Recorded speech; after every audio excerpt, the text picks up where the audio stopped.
ही शाह साहब जो मां वटि रिसालो आहे। इन रिसाले में खोड़ सारा शाह साहब जा सुर आहिनि ऐं जॾहिं त असांजे सिंधी लफ़्ज़ सुर त को सम्झे ऐं कंहिंखे ख़बर पवे त हिन लफ़्ज़नि जी माना छा आहे, लेकिन इन में हिकिड़ो ससुई सुर आहे जेको मशहूरु सुर आहे। उन ससुई लफ़्ज़ जी माना छा आहे ऐं ससुई केरु हुई ऐं असुल किथे जाई, उन मुतालिक़ थोरो जेकॾहिं मूंखे जेतिरे क़दुरु ज़हन में अचे थो, ससुई त सिंधी लफ़्ज़ आहे ऐं असां वटि औरत जो नालो बि रखियो वेंदो आहे ऐं शाह साईं ससुई सुर बि जेको आहे हिकिड़ो हुनजो नालो आहे शाह साईं जे सुरनि वञा ऐं उहो बि हिकु औरत जे नाले सां ई सुर आहे, जंहिंमें हुन ससुईअ जे दर्द, उनजे हिमत, उनजे हौसले खे बयानु कयो आहे। शाह साईं हुनजो पुनूअ सां जेको इश्क़ हुयो, मुहबत हुई, हुन में हुनखे इस्तिक़ामत ऐं जेके बि अणांगा ॾुख ॾोलावा परेशानियूं तकलीफ़ूं आयूं हुन बर्दाश्त कयूं पंहिंजे पुनूअ खे पसण जे लाइ। पोइ उनखे शाह साईं बयानु कयो उन औरत जे सचाईअ खे, वफ़ादारीअ खे, मुहबत खे, इश्क़ खे, प्यार खे ऐं चई त अचे इज़राइल सुते जाॻाई ससुई पई ड्रोड़ाए दलील त पुनूअ माण्हू मोकिलियो। सो इहा ससुई जेको लफ़्ज़ आहे हिन जी माना आहे चंड जहिड़ी। या असुल में हिंदू घराने में जाई हुई, उहे मीरपुर माथेले जी साइड जा रहण वारा हा। उन्हनि खे कंहिं जोगीअ मंत्र पढ़ी करे ॿुधायो त तव्हांखे छोकिरी ॼमंदी जेका सुहिणी हूंदी चंड जहिड़ी, पर उहा आहे कंहिं मुस्लमान जे हिसे ऐं नसीब में लिखियल हुनजे निकाह में वेंदी। उहो अची ॾाढो परेशान थिया। अने छोकिरी जो ॼाई त छोकिरीअ जे पीउ हुनखे पेटीअ में बंदि करे दरिया में लोड़े छॾियो या लुड़ंदी लुड़ंदी वञी बंभोर पहुती। बंभोर में अहमद खटरी या मोहम्मद खटरीअ नाले धोबी हुयो, उनजो ॾिठो त दरिया में पेटी लुड़ंदी थी अचे, उनखे जो खोलियईं त सुभान अल्लाह चंड जहिड़ी सुहिणी ख़ूबसूरत छोकिरी उनखे मिली। इहो ॿारड़ो घर खणी वियो, उनजी वञी परवरिश कयूं। अॼु नंढी सुभाणे वॾी, नेठि वॾी थी त जेको आहे पोइ बंभोर में केच मकरान खां पुनू जेको हिकु बादशाह जो पुटु हुयो, पाण में 7 भाइर हुया या 6 भाइर, ही नंढे में नंढो हुयो, पग हिन ते हुई पंहिंजे पीउ जी, अकुल में सियाणो, समझदार ऐं सुठो हुयो। सो उतो जेको आहे केच मकरान खां, ईरान खां, अफगानिस्तान खां, आज़रबाईजान खां, इन्हनि शहरनि खां उन दौर में माण्हू हिते वापार करण जे सांगे ईंदा हुआ। इहो वापार करण जे इरादे सां पुनू बि आयो, पर खणी छा आयो, उन दफ़े ख़ुशबू खणी आयो,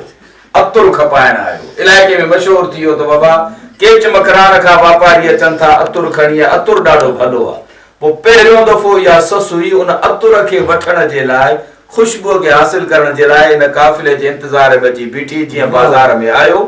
पुनू, पोइ बसि पुनू साम्हूं आयो, हेॾो ससुई ॿिन्ही जो अखियूं हिक ॿिए जे साम्हूं वञी अटकियूं ऐं मिलियूं ऐं हिक ॿिए सां मुहबत जो पेच पइजी वियुनि।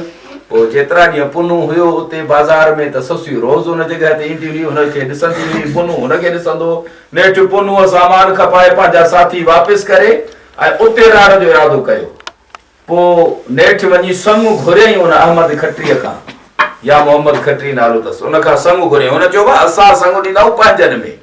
असां ॿियनि खे कोन ॾींदासीं, असांजा जेके ज़ात में हूंदा उन्हनि खे ॾींदासीं। चइबो मतां जी ज़ात वारो आहे, जी ज़ात वारो आहे त पोइ जेका कपिड़ा धो। पोइ हे पुनू जेको बादशाह जो नीगर शहज़ादो हुयो, कपिड़ा धोअण हिनखे कहिड़ी ख़बर आहे, पर कपिड़ा बि धोअण शुरू कई ससुईअ खे हासिल करण जे लाइ। कपिड़ा धोतई, पर कपिड़ा जो धोतई त कंहिंजी बाह छिनी छॾियईं, कंहिंजी कांच छिनी छॾियईं, कंहिंजी कमीस, पर छा कयईं, सियाणो हुयो। जेको कपिड़ो छिॼी पियो पए धोए पियो, हुन में हिकिड़ो सिको सोन जो रखी पियो छॾे। जंहिंजे बि घर ॾे कपिड़ो वञे पुनूअ जो धोतल,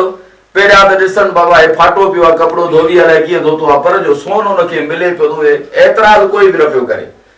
पोइ नेठि तारीख़ मुक़ररु थी, शादी थी पुनूअ जी ससुईअ सां। पोइ वरी इहा ख़बर वञी पुनूअ जे पीउ खे उते पहुती।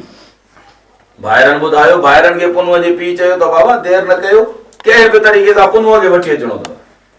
भाइर आया, जंहिं राति आया बंभोर में त उहा ई राति निकाह जी हुई। नचा बि, कुॾिया बि, ख़ुशीअ में शामिल बि थिया, निकाह बि थियो। 2-3 ॾींहं रहिया, पुनूअ सां कचहरी कनि पिया। ससुई पंहिंजे कमरे में सुती पई, पुनूअ खे कंहिं शइ में नशो मिलाए ॾिनऊं। नशो मिलाए राति जे पेट में ई पुनूअ खे खणी ॾेर बि विया ससुईअ जा, त मुड़ुसु बि वियो त उठ बि वियो, रवाना थिया केच मकरान जे तरफ़। केच मकरान जे तरफ़ जो वञी पहुता। ससुई जो थी त ॾिठई पुनू आहे ई कोन। ॾाढो परेशान थी दाहूं कयईं ससुईअ खे हुनजे ससु बि सम्झायो उनखे जेको आहे ससुईअ खे ऐं सहेलियुनि बि सम्झायो त बाबा परदेसनि सां दिलि लॻाए बीह छा जंहिंजो को टिकाणो ई न हुजे छॾ बसि परदेसी हुयो लिखियो ईअं हुयो बसि क़िस्मत ते सब्र करे वेही रहो चई न कुझु बि थिए मां पुनूअ खे हासिल कंदसि निकिरी पई हाणे या वञे पई केच मकरान जे तरफ़ रस्ते में हिकिड़ो इलाइक़ो आयो जितां गुज़रे पई उते हिकिड़ो धनार हुयो हुनजी झोपड़ी लॻी पई बसि हिकिड़ो ई घर हुयो ॿियो कोई कोन हुयो ससुई त वई हुन ॾांहुं कंहिं कम जे साॻे पर हुनजो ॾिठो त भेण अहिड़ी सुहिणी औरत ख़ूबसूरत छोकिरी जेका झंग में मिले ॿियो छा खपे बुरी नियत इरादो कयईं ससुईअ वटि कटोरो हुयो हुनमें सोराख करे चयईंसि वञ मूंखे खीर जी ज़रूरत आहे खीर हिन में खणी आ त मां पीआं पर कटोरे खे सोराख कयो ई त हाणे खीर जेको आहे जीअं कटोरो जल्दी न भरिजे हू वियो खीर खणणु ख़ुदा जी बारगाह में दुआ घुरई मौला हिन मूं में बद नियत कई आहे मां अमानत आहियां पुनूअ जी मूंखे हिन ज़ालिम खां बचा बसि इहा दुआ घुरई उते ई हुई त ज़मीन फाटी पई ससुई ज़मीन में हली वई जेका पोती हुयसि हुनजो पलांद अधु ज़मीन में अधु ॿाहिरि मोटी जो आयो खीर वारो उहो धनार ॾिठईं त माना आहे ई कोन हैरत में हुयो ॾिठईं त साम्हूं को अचे थो घोड़े ते सवार ॿ ॼणा आहिनि हिकिड़ो ॿ ॼणा आहिनि घोड़े ते अचनि था उहो ॿियो अचण वारो केरु हुयो कोई न हुयो पुनू हुयो उहो बि पुठियां अची पहुतो हुयो हुनजे घर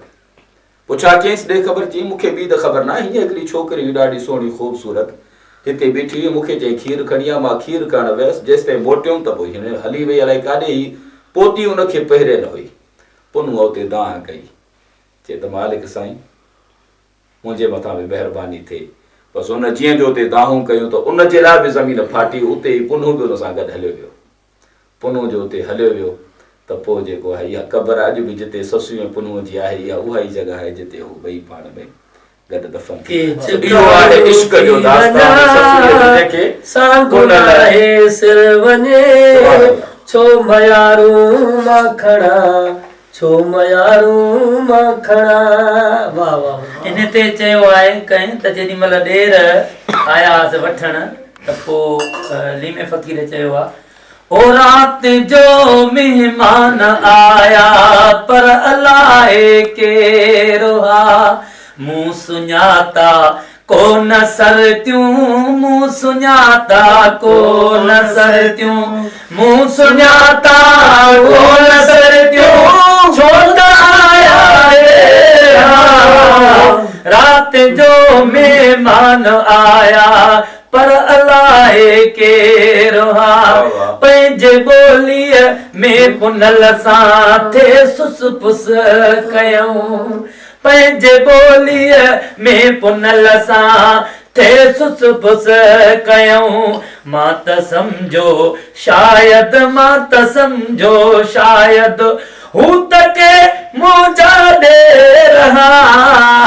रात जो मेहमान आया पर अलाए केरो मूं सुञाता कोन सरतियूं मूं सुञाता कोन सर मूं सुञाता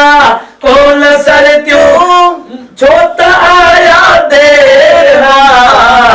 रात जो मेहमान आया पर अलाए केरो सुभान अल्लाह सजदा ओ नहीं वठी हल सजदा ओ नहीं वठी हल मुंहिंजो जानिब आज दे या इहो दसड़ो नहीं छॾ के चुमकराना किथे या इहो दसड़ो नहीं छॾ के चुमकराना के सजदा ओ नहीं वठी हल सजदा ओ नहीं वठी हल मुंहिंजो जानिब आज ते या इहो दसड़ो नहीं छॾ के चुमकराना थे या इहो दसड़ो नहीं छॾ के चुमकराना किथे सुभान अल्लाह महिरबानी अदा महिरबानी महिरबानी सही आहे सही